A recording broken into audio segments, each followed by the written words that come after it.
It was a political upset that few had imagined possible. Just months after founding his own movement, Emmanuel Macron had swept aside the established parties and seen off his populist rival to win the presidency, redrawing France's political map and vowing to transform the country. Internationally, his victory was hailed as an end to the populist wave that had brought Brexit to the United Kingdom and Donald Trump to power in the United States.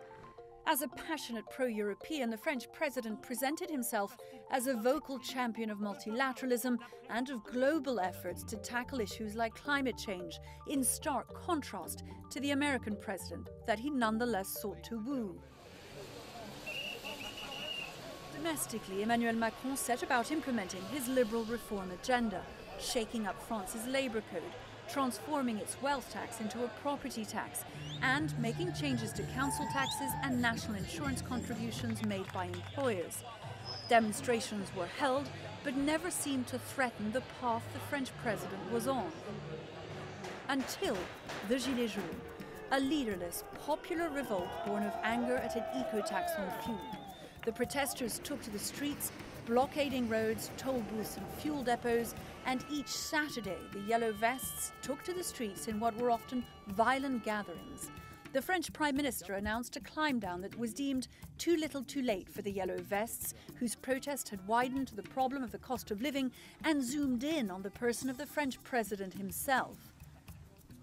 An opposition more effective than any of the political parties or trade unions, and the first to have forced Emmanuel Macron to back down. Abroad have really troubled.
Recent weeks have seen black swastikas scrawled across portraits of Auschwitz survivor Simone Veil, 96 tombs at a Jewish cemetery defaced in eastern France, and the words, "Dirty Zionist SHT," hurled in anger at French philosopher Alain Finkielkraut by a man wearing a fluorescent yellow vest.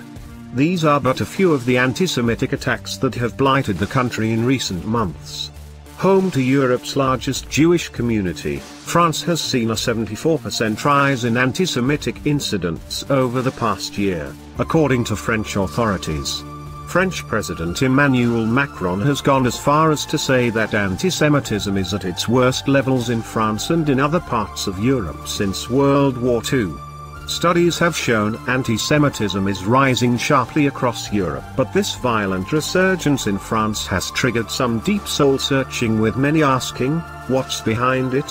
Why now? Some have questioned the Yellow Vest movement and whether its radical fringe is partly to blame for the sudden uptick.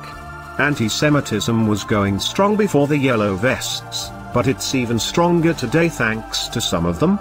The head of the French Council of Jewish Institutions, Francis Califat, said last month. Gilets jaunes, collier noir is a popular slogan among the leaderless movement, meaning yellow vests, black rage.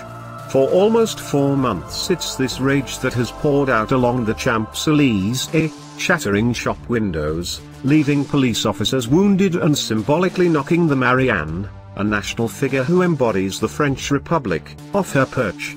Vitriol previously expressed in anonymous tweets has materialized in large letters plastered across the Arc de Triomphe monument for all to see. Offensive mutterings that were confined to the home have been amplified and have now taken center stage, as protesters screamed their lungs out on live television. France has seen an unprecedented public expression of hate, where nothing now seems to be off limits.